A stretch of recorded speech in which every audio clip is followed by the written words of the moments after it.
मेरा नाम तैयब है और मैं पंजाब के एक शहर गुजरांवाले का रहने वाला हूँ।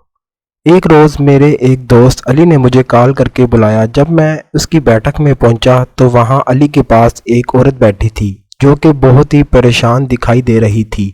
मेरे पूछने पर अली ने बताया कि ये औरत मेरे जानने वाली है और इसके बेटे को पुलिस ने बिला वजह चर्च के केस में पकड़ लिया है। इसे छुड़वाने के सिलसिले में ये हमसे मदद चाहती है। मैंने कहा, अली तुम जानते हो प्रेस से मुतल्लिक नहीं हूँ, इसीलिए शायद अब कोई मदद ना कर सकूं। ये सुनकर औरत रोने लगी और कहने लगी कि मैं बड़ी उम्मीदें लेकर अली के पास आई थी। अली मुझे कहने लगा, तैयब ये औरत मुझे बहुत अजीज़ है। अगर मैं ऑपरेशन की वजह से बिस्तर पर ना पड़ा होता तो तुम्हें तकलीफ़ ना देता, लेकिन अब ये काम तुम्हें करना है हर हाल में। अलगर्ज ये कि मैंने ये काम करने की हामी भर ली और औरत से पुलिस स्टेशन, पुलिस एहलकार और केस के बारे में सारी तफसील जान लेने के बाद वादा किया, अगर अल्लाह ने चाहा तो कल आपका बेटा आपके पास होगा। उसी शाम मैंने अपने कुछ जानने वालों से मशवरा वगैरह किया और कल के लिए प्लानिंग करने के बाद रात को सोने के लिए लेटा ही था कि फिर अली की कॉल आ गई।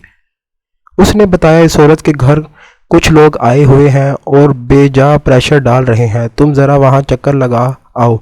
मैं क्योंकि इस मामले में पढ़ चुका था इसलिए मजबूरन जाना पड़ा। इसे उस औरत के घर का पता लेने के बाद जब मैं वहां पहुंचा तो इसके घर में घर के अफराद, 3 बेटियां और एक छोटे बच्चे के अलावा कोई नहीं था। औरत ने बताया, कुछ लोग आए थे जो इसी मोहल्ले के रहते हैं और हमें ये घर छोड़ने के लिए धमका रहे थे।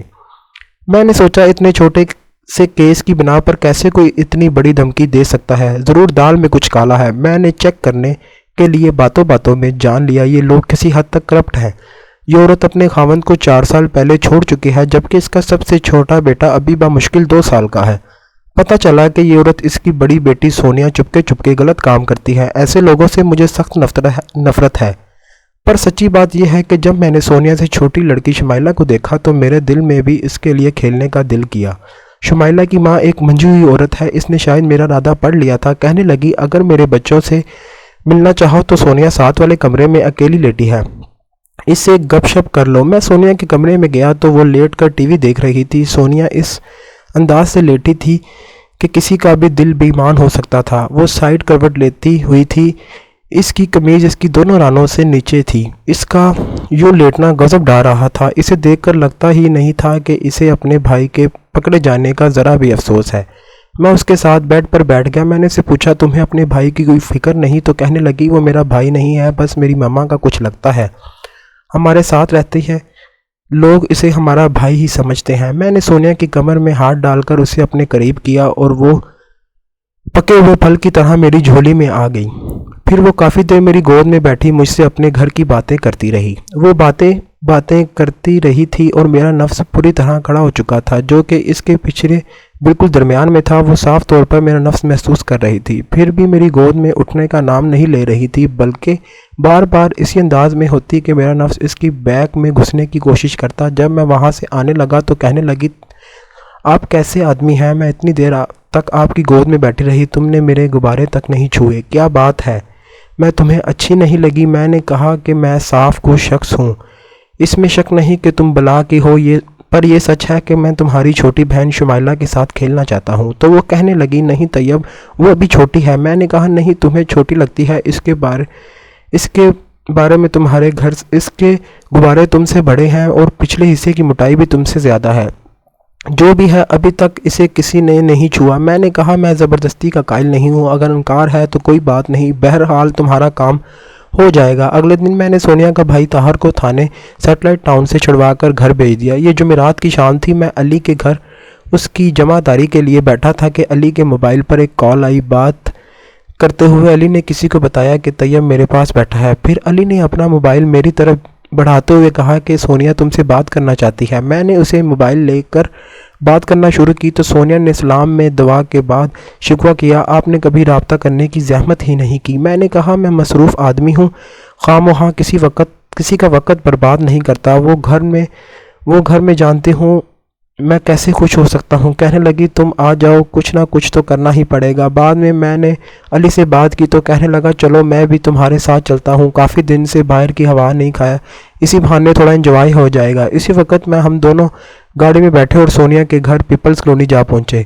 طاہر اور ان کا چھوٹا بھائی اپنی ماں کے پاس ایک کمرے میں بیٹھے تھے۔ سونیا بھی وہاں آ گئی۔ ہم سب باتیں کرنے لگے اور وہ لوگ علی کو اچھی حالت میں دیکھ کر بہت خوشی کا اظہار کر رہے تھے۔ تھوڑی دیر بعد سونیا نے مجھے ساتھ والے کمرے میں جانے کا اشارہ کیا۔ کمرے میں شمائلہ بیٹھی ہوئی ورک ہوم کر رہی تھی۔ وہ 10th کی اسٹوڈنٹ ہے۔ میں اس کے پاس بالکل چپ کر کے بیٹھ گیا۔ مجھے حیرت ہوئی کہ وہ کھسکنے کی بجائے مسکرانے لگی اور پیار سے دیکھنے لگی۔ میں نے اس سے کہا، شمائلہ کیا میں تمہیں جو چاہتا ہوں کر سکتا ہوں؟ کہنے لگی، جناب جتنی آپ کی تعریف سنی ہے، جتنے آپ خوبصورت ہو، کوئی بھی لڑکی آپ کو چومنے سے منع نہیں کر سکتی۔ میں نے کہا، شاید تمہارے بات زیادہ درست نہیں، کیونکہ لڑکیاں میرے نزدیک نہیں آتی۔ کہنے لگی، یقیناً وہ آپ کی باروب شخصیت سے متاثر ہو جاتی ہوں گی۔ میں نے اس کی گول مٹول گورے چٹے گالوں کو چومنا شروع کیا تو وہ جیسے مدہوش سی ہو گئی۔ کہنے لگی، اب میں ان کی بات سن کے انکار نہیں کر سکتی، کیونکہ میں پہلی نظر میں ہی آپ کو پسند کرنے لگی تھی اور میری خواہش تھی کہ آپ مجھ سے دوستی کریں۔ میں نے کہا، میں تو دوستی سے کچھ زیادہ ہی خواہش مند ہوں۔ تو کہنے لگی، جناب شمائلہ کا سب کچھ آپ کے سامنے حاضر ہے، اور ساتھ ہی مجھے اپنے ساتھ لٹا کر چومنے لگی اور اس کے گورے چٹے گول سے چہرے پر چھوٹے سائز کے گلابی ہونٹ چوستے ایسا لگ رہا تھا جیسے واقعی اس سے رس نکل رہا ہو۔ مجھے یقین نہیں ہو رہا تھا، وہ بار بار میری زبان اپنی منہ میں لے رہی تھی۔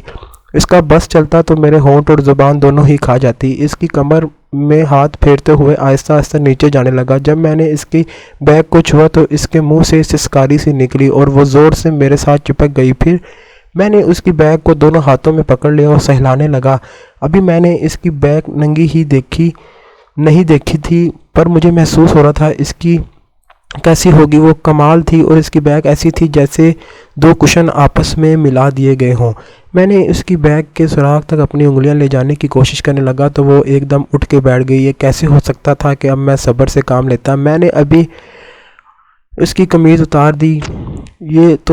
یہ تو اندر سے بھی کمال تھی۔ میں نے دھکا دے کر اسے پھر لٹا دیا اور پھر وہ سیدھی آنکھیں بند کر دی، زور زور سے سانسیں لے رہی تھی۔ اس کی سانسیں تیز چل رہی تھی۔ میں نے اس کے غباروں کو غور سے دیکھنے لگا جب وہ بلیک بلیزر میں چھپانے کی ناکام کوشش کرتے ہوئے جوش و خروش سے اوپر نیچے ہو رہے تھے۔ میں نے ہاتھ بڑھا کر اس کے بلیزر تھوڑا اور اوپر کھسکا دیا اور اس کے غبارے مسلنے لگا۔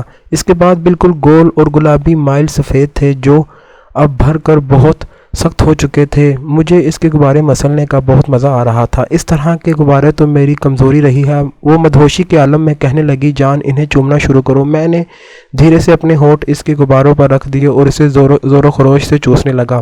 اس کے بعد میں نے اس کے ساتھ بہت مزے کی، آگے اور پیچھے دونوں سائڈوں پر اپنا نفس ڈالا اور خوب مزے کیے۔ 2 مرتبہ شمائلہ فارغ ہوئی چکی تھی۔ مجھے کہنے لگی کہ تمہارا نفس بہت پیارا ہے، جی چاہتا ہے اسے چوم لوں۔ میں نے کہا، تمہارا جو دل کرے تم کر سکتی ہو، بلکہ میں یہ بھی چاہتا تھا کہ میرے نفس کو پیار کرو، اس کے ساتھ کھیلو، اسے چوسو۔ میری بات سنتے ہی میرے نفس پر ٹوٹ پڑی جیسے کوئی بچہ فیڈر پر جھپٹتا ہو۔ اسی وقت ہم ادھر ادھر کے ماحول سے بالکل بے خبر ہو چکے تھے۔ میں نے اسے کہا، جان بس چوسنا ہی ہے یا کچھ اور بھی کرنا ہے؟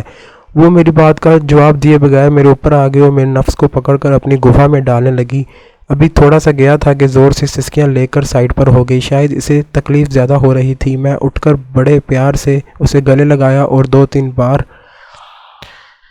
کرنے کے بعد اسے لٹا دیا، اور اس دن میں نے غضب کا انجوائے کیا۔ ہم تقریباً 1 گھنٹہ اندر رہے۔ ہم دونوں اندر گلے لگائے لیٹے تھے کہ اچانک ایک آواز آئی۔ ہم دونوں یہ دیکھ کر کیسے ہو سکتے تھے کسی سونیا کمرے میں بڑے آرام سے کھڑی ہے، ہمیں پریشان دیکھ کر کہنے لگی، میں نے سب دیکھا ہے، میں کافی دیر سے یہاں کھڑی ہوں، لیکن تم پریشان نہ ہو، میں سب سمجھتی ہوں۔ سونیا نے بتایا کہ اس نے چائے میں نیند کی دوا ملا کر سب کو اطلاع دی تھی، اس لیے یہ سب سو رہے ہیں اور ہم کو پتہ نہیں مجھے پتہ چلا کہ سونیا نے ایک بار پہلے بھی شمائلہ کو ایسے ہی کیا تھا۔